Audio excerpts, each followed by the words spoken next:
Hi, everybody. So, I want to talk about how civilization is the problem. Now, most people think about civilization and they think that it is the solution to everything. They celebrate civilization as humanity's greatest achievement, convinced that spreading democracy and progress lifts people from darkness into light. But here is what they refuse to acknowledge: most people do not want to become civilized, they don't actually choose to be civilized.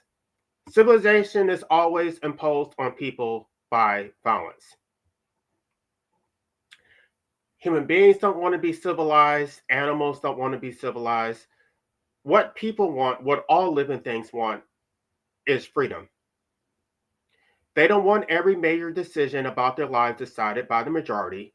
They don't want to be enslaved to majority will, to be reduced to one voice among millions, powerless and ignored. They don't want to be harassed by the police constantly. They don't want to have to beg the majority for permission to earn a livelihood, to get married, to control their own bodies, to have the right to die with dignity. Yet, this is exactly what civilization demands: total submission to the collective, mediated through state violence. Now, let's look at history honestly. The Native Americans were content as they were. They had to be forced to be civilized through genocide, through the destruction of their way of life, through generations of cultural annihilations. Africans were living according to their own systems and values. They had to be forced to be civilized through slavery, through colonization, through the barrel of a gun. No one wants to be civilized. Civilized is not accepted, it is imposed. Of course, once you have been raised in a civilized society, it becomes difficult to imagine anything else. This is because civilization has deprived you of your basic survival instinct and skills. We have all become domesticated animals, as dependent on our masters, just as any domesticated animal would be dependent on their masters.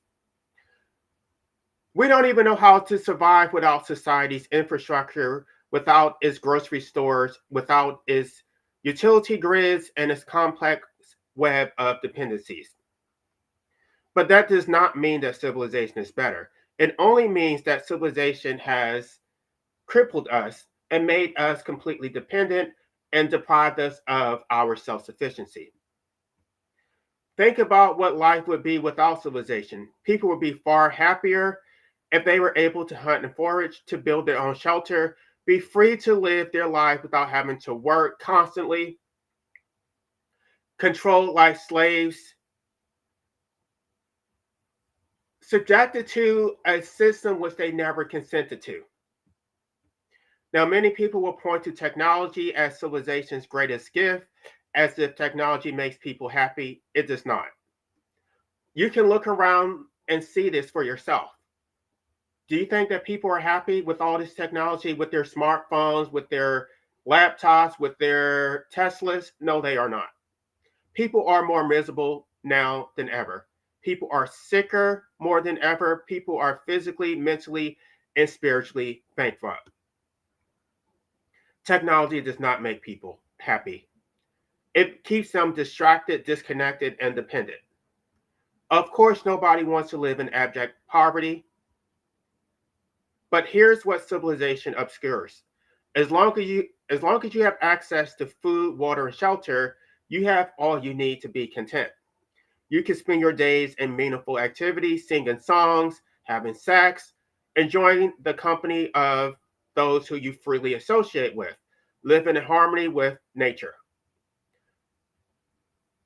You don't need to be controlled like a slave to be happy. In fact, this very control is precisely what destroys happiness. A civilized man is not a man at all. Rather, he is not a man to the extent that he is content with being civilized. He is not a man to the extent that he accepts being controlled like a slave and does not have a desire to be free and does not have a desire for his children to be free.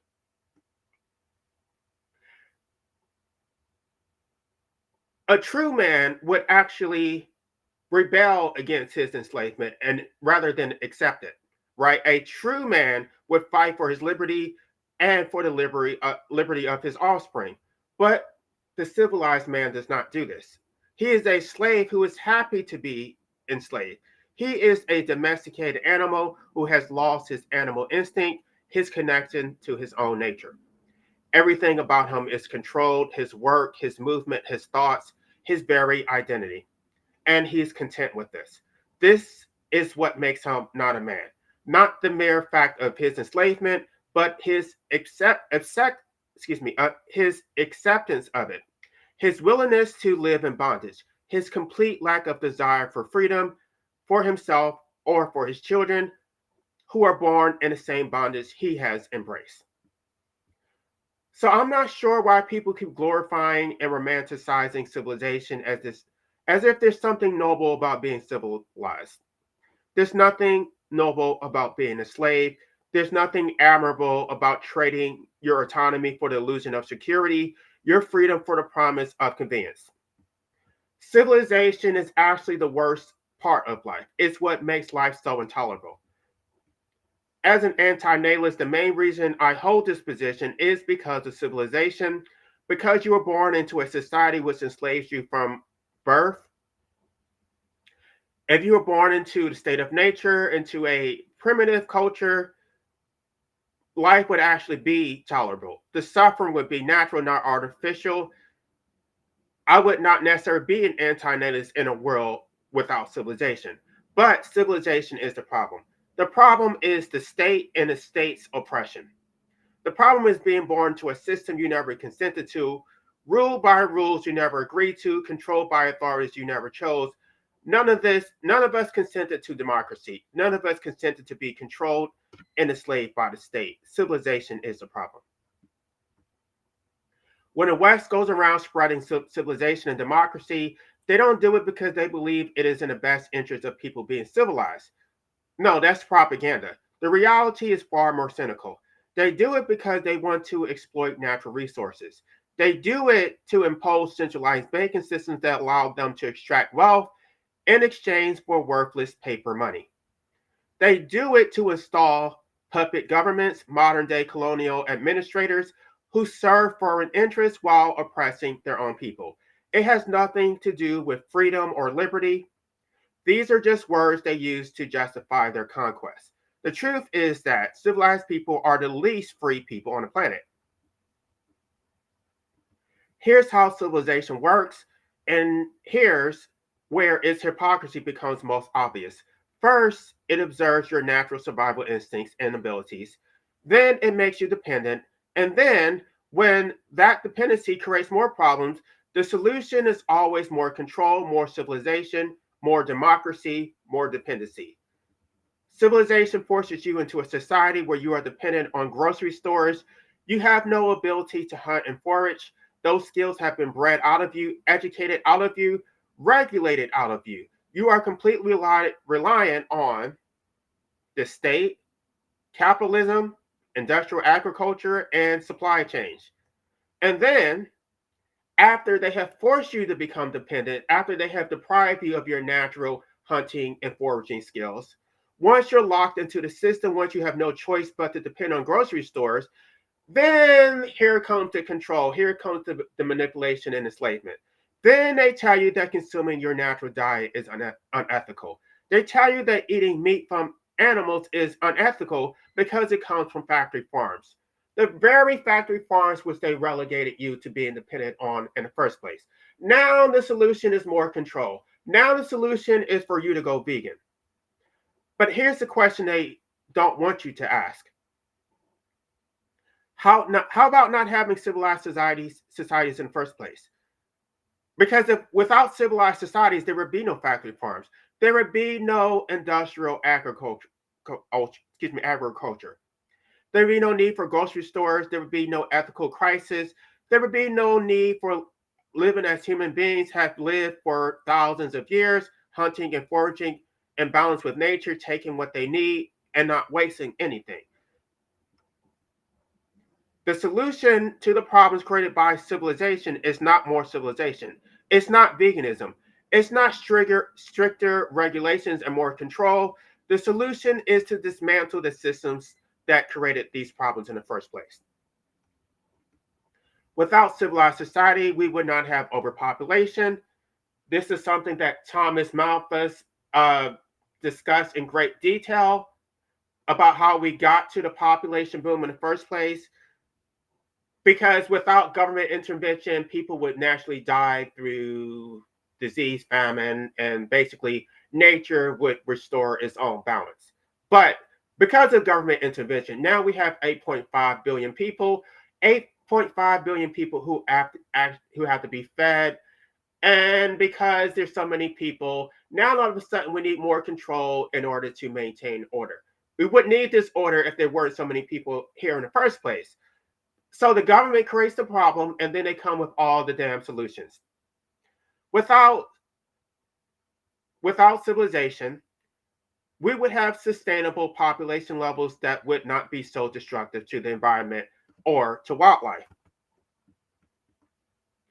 The the explosion of human population is not natural. It is not the result of biology or nature. It happened because of government intervention and civilization, systems that artificially sustain populations far beyond what the natural environment could support, including factory farming, by the way. Civilization provides industrial food production that allows people to survive who would not otherwise survive. It provides healthcare that extends life, but not the quality of their life. It forces people to live longer, more miserable existences. It creates incentives for larger families through welfare systems and economic structures that treat human beings as economic units, as workers and consumers. In a state of nature, population would naturally regulate itself through the carrying capacity of the land. There would be no overpopulation because the environment itself would impose limits. People would live in balance with their ecosystems, taking only what could sustain them naturally. But civilization overrides these natural limits. It extracts resources across the globe, concentrates them in developed cities, and sustains populations that have no relationship to the land on which they live. The result is ecological destruction on a scale that primitive societies could never achieve. Then civilization blames human nature for environmental destruction when that destruction is entirely based on civilization itself. Civilization is also responsible for the creation of discrimination that plague modern society, racism, homophobia, sexism. None of this exists in nature. None of this can exist without a state or a civilized society to codify it, to enforce it, and to perpetuate it. In a state of nature, in small tribes, people judge each other as individuals based on their character, their skill, their contributions to the group. There is no state to create and maintain racial hierarchies. There is no bureaucracy to legislate who people are allowed to love. There is no institutional framework to systematically oppress one sex in favor of another. Discrimination requires institutions. It requires laws that treat people differently based on arbitrary categories. It requires police to enforce those laws. It requires schools to indoctrinate children into accepting these hierarchies as natural. It requires media to reinforce stereotypes. It requires economic systems that benefit from keeping certain groups subordinated. In primitive societies, you might have individual prejudices, personal dislikes, but you cannot have systemic discrimination. You cannot have racism without a state to define racial categories, to enforce segregation, to maintain a racial caste system. You cannot have institutionalized homophobia without religious and legal institutions that criminalize certain expressions of love. You cannot have patriarchy in its civilized form without property laws, inheritance laws, marriage laws that codify male dominance. Civilization creates these categories of oppression and then pretends to be the solution to them. It passes civil rights legislation to address the discrimination it created in the first place. It celebrates progress when it slightly reduces the oppression that it created that would not exist without civilization. The state claims to protect minorities from discrimination while being the very institution that makes systemic discrimination possible in the first place. In a state of nature, you might face individual hostility, but you would never face the full weight of institutional oppression, police force, legal systems, economic structures, all aligned against you based on immutable characteristics. Civilization creates racism. Civilization creates homophobia. Civilization creates sexism. And then it has the audacity to claim that more civilization, more laws, more state intervention is the solution. Civilized people are far more degenerate than those living in a state of nature. They have no true concept of right and wrong beyond what is legal, what is socially acceptable. Their morality is entirely external, imposed by force, rather than understood through natural conscience. Civilized people are not happy. They are more miserable than anyone else. And you can see this misery in how they treat other people. Everyone wants to punch down. They take pleasure in other people's suffering. They take pleasure in controlling, abusing, and oppressing people, including their own children. Civilization is the worst form of society. What we need is not more civilization, but less. We should have a society based on free associations where people form their own tribes for their own security and mutual benefit, not massive states where you are forced to obey laws you did not consent to, enforced by police you did not choose in service of interests that are not your own. Jean Jacques Rousseau has observed in a state of nature, people are happier, healthier, freer, and more noble. He wrote about the noble savage not as a romantic fantasy, but as an observation about human nature. The person living in a state of nature knows the difference between right and wrong because he learned it naturally through experience and conscience, not because society forced him to obey rules under threat of violence. Forcing people to obey rules and laws does not allow a person to develop moral understanding.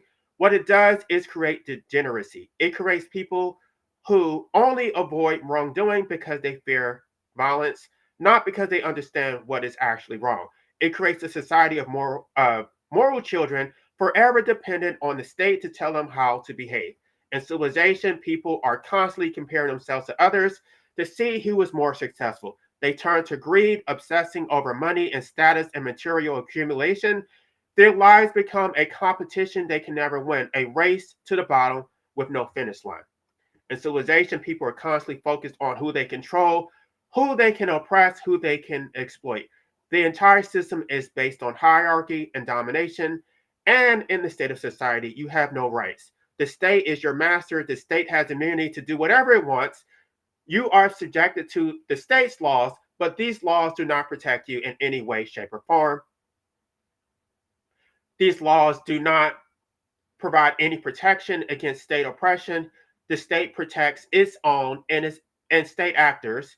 The state protects the wealthy and the powerful. This is because the state has a monopoly on physical force. Only the state is allowed to deploy violence. You are forbidden from protecting yourself, from defending your family, from taking justice into your own hand. All legitimate use of force has been claimed by the state. In a state of nature, you would take justice into your own hands. You would resort to self help. If someone were to violate your rights, you would beat them over the head with a club and be done with it. But no, in a state of society, you are relegated to relying on the state to avenge you. The state of society demands that you surrender your rights for self defense, your right to self action, direct action, your right to protect yourself and those you love. In exchange, it offers you nothing but endless bureaucracy and institutional indifference. The result is that in civilized society, you are subjected to constant oppression, exploitation, and enslavement. Civilization claims to be more peaceful than a state of nature, but this is a lie. Civilization is perpetual violence. The only difference is that civilized men are cowards. They don't deploy violence themselves, they outsource this violence to the state. Then they claim that the state's violence is legitimate because supposedly you consented to this bullshit. The reality is that none of us ever consented to any of this. We were born into the system. We had no choice. And when we object, when we refuse to comply, the state's violence is deployed against us, and civilized people cheer because the violence is legal, because it is sanctioned, because it allows them to pretend that their hands are clean. I can think of no one who is more ignoble than a civilized man. A civilized a civilized man is a domesticated animal who has no genuine concept of right and wrong, no real understanding of fairness or justice or liberty. He mouths the words but does not grasp its meaning. He has no natural instincts, no survival skills, no authentic thoughts of his own. Everything has been programmed into him by education, by media, by social conditioning. The civilized man is an automaton. If you have ever seen a civilized man, you have seen them all. They think the same thoughts, repeat the same talking points, follow the same patterns. They pride themselves on their individualism while being absolutely identical to everyone around them. A civilized man is a prodigious slave, preposterous because he can't even realize that he's enslaved. He thinks that his enslavement, his chains are jewelry. He thinks his cage is civilization and freedom. And that perhaps is the greatest crime of civilization. Not that it enslaves, but it teaches people to love their enslavement, to defend it, to spread it to others, and the genuine belief that they are actually liberating them. And here is the most damning truth of all: there is no longer any place where we can be free. It's not as if we can simply leave the state of society and go join some primitive cultures.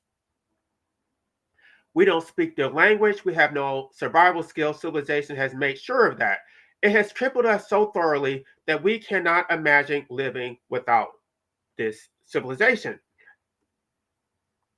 But even if we somehow acquire these basic survival skills, even if we somehow learned how to survive in the wild, where would we go? Civilization is constantly encroaching on primitive people.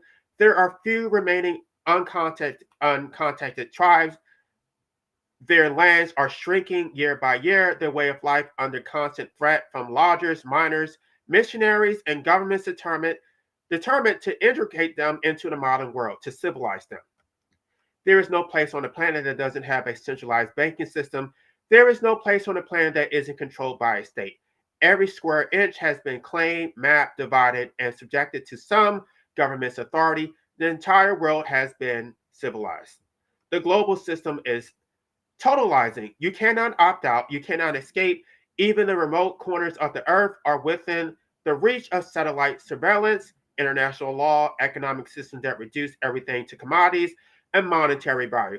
We are born into a prison that spans the entire planet, and unlike prisoners who can at least dream of freedom beyond the walls, we cannot even conceive of what exists outside of civilization because there is nothing outside of civilization anymore.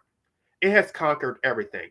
Is the final cruelty. Not just that we are enslaved, but we are enslaved in a world where freedom itself has been eradicated. We are domesticated animals in a world with no wilderness left. Subjects of a state in a world where statelessness is impossible. Workers in an economy that has commodified every last resource on earth. Civilization has won, and winning, it has made life intolerable for everyone trapped in it, which is to say, everyone. Civilization is the problem. Until we recognize this, we will continue to mistake our enslavement for progress, our cages for society, our enslavement for freedom. But recognizing our enslavement alone is not enough. Because even if we awaken to our enslavement, there is nowhere left to turn, no refuge from the system that has consumed the world. We are born in enslavement and we will die as slaves. And civilization calls this progress.